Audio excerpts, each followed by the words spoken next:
She jammed a key into my front door, a key that wasn't hers, snapped it clean in half, and then called 911 to report me for trespassing in my own house. Yeah, you heard that right. While she was out there playing victim for the neighbors, I called the dispatcher myself, and that one call flipped everything upside down. So, Act 1. The conflict begins. 8 months. That's how long it had been since I signed the foreclosure papers, since I watched the moving truck leave my old life behind, since I promised myself I'd never let anyone control my space again. And then Amy Roberts happened. She marched up my driveway like she owned the place. Clipboard in one hand, keys jingling in the other, wearing that stiff power suit and helmet hair that screamed asterisk. I demand to speak to your manager, asterisk.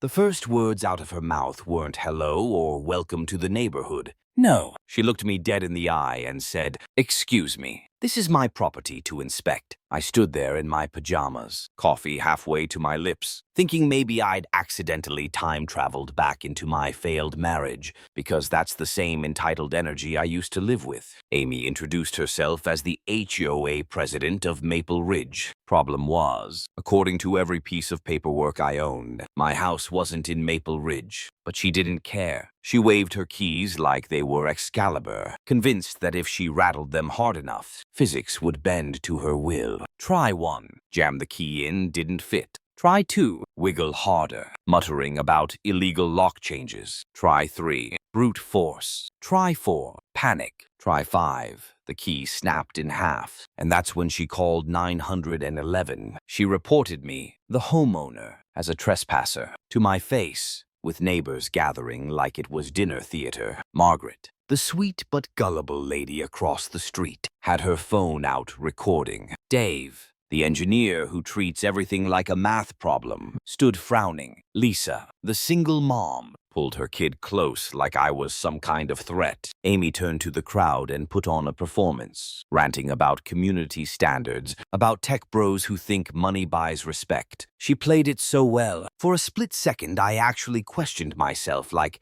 maybe I had bought someone else's house by mistake. That's when Ted Williams came walking over. Retired public defender, 67, built like someone who spent decades chewing up prosecutors for breakfast. He didn't say much, just handed me a look that meant, asterisk, son, you're in for a war, asterisk, gay. Act 2, escalation and the breaking point. 48 hours later, the letter came. Official-looking paper, bold red font, screaming asterisk.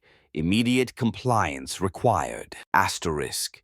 $8,000 in fines. 23 violations. Grass height off by 1/10 of an inch. Mailbox 3 degrees crooked. Improper seasonal decorations in October when I had none. It was absurd, but it looked asterisk. Real asterisk. So real I actually Googled, am I losing my mind? I sat at my table at 2 in the morning, reading my purchase documents like prayers, trying to convince myself I wasn't squatting in my own home. That creeping doubt, it ate at me. Then Ted showed up with his manila folder, and man, his story made my blood boil. 2 years ago, Amy targeted him while his wife was dying of cancer. Amy bombarded them with fake violations, threatening fines over the rose garden his wife had planted for their 50th anniversary. His wife spent her last months worrying they'd lose their home over flowers. Ted had fought her off, but his wife died carrying that guilt. That was when I realized Amy wasn't just nosy, she was a predator. Things escalated fast. One evening, Amy staged her masterpiece calling 911 on me in front of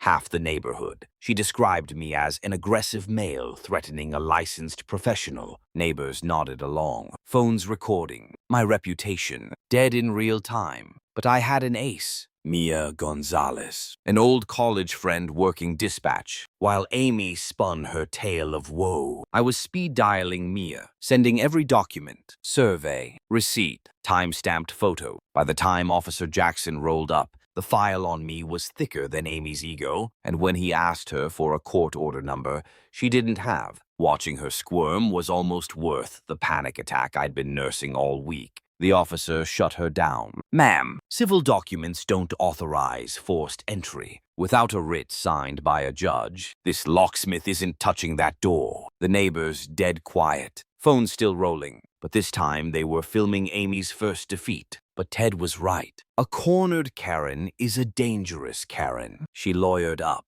David Morrison, 85% win rate. Expensive as hell. And suddenly, was the defendant accused of harassment, stalking, defamation. The restraining order hit like a sledgehammer. I couldn't go near Amy, her supporters, or even some of my own neighbors. Court was a nightmare. 8 neighbors testified against me, painting me as a sociopath obsessed with destroying a poor elderly woman's life. Margaret said she felt unsafe. Dave said I was obsessive. Lisa said she feared for her kid. And the worst part, they weren't lying, they genuinely believed it. I had a panic attack right there in court. Couldn't breathe, couldn't think. Felt like my divorce all over again. Reality rewritten while everyone nodded along. When the judge extended the restraining order and slapped a lien on my house, I went home and started packing boxes. Not because I wanted to leave, but because giving up felt like the only option left. That was my lowest point. Sitting on the living room floor, surrounded by cardboard boxes, crying for the first time since the divorce,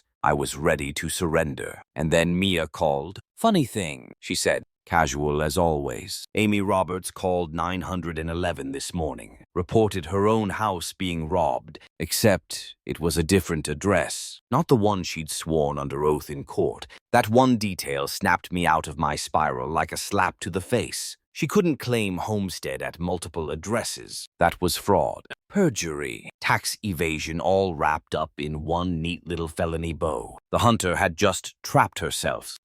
Act 3, the showdown. Ted filed an emergency motion from his hospital bed. 15 pages of pure fury, backed by 40 years of legal chops. The hearing was standing room only. Neighbors, reporters, curious onlookers. Amy walked in with her lawyer, still projecting confidence, but her hands shook as she shuffled papers. The clerk confirmed her surveyor's license, suspended 8 months ago. The 911 logs proved she called about 4 different properties across 3 counties. Public records showed she'd filed homestead exemptions in multiple places at the same time. It was checkmate before she even opened her mouth. But Karen energy doesn't go quietly. She erupted, voice cracking, mascara streaking, screaming about protecting hard-working Americans, about millennials destroying community values. The crowd wasn't buying it anymore. Phones were up, but now they were recording her meltdown. And then came the handcuffs. The FBI had been building a case for months: mail fraud, wire fraud, elder abuse. My evidence was the missing piece. Amy Roberts, self-proclaimed HOA president, career scam artist, was marched out of that courtroom in cuffs while the neighbors who once believed her stood frozen, jaws open. Me, I just stood there, heart pounding, hands trembling, watching the woman who tried to steal my sanctuary get exposed for what she really was. Final line. Sometimes the loudest authority is just fake confidence with a broken key. Real power comes from proof, persistence, and the guts to fight back.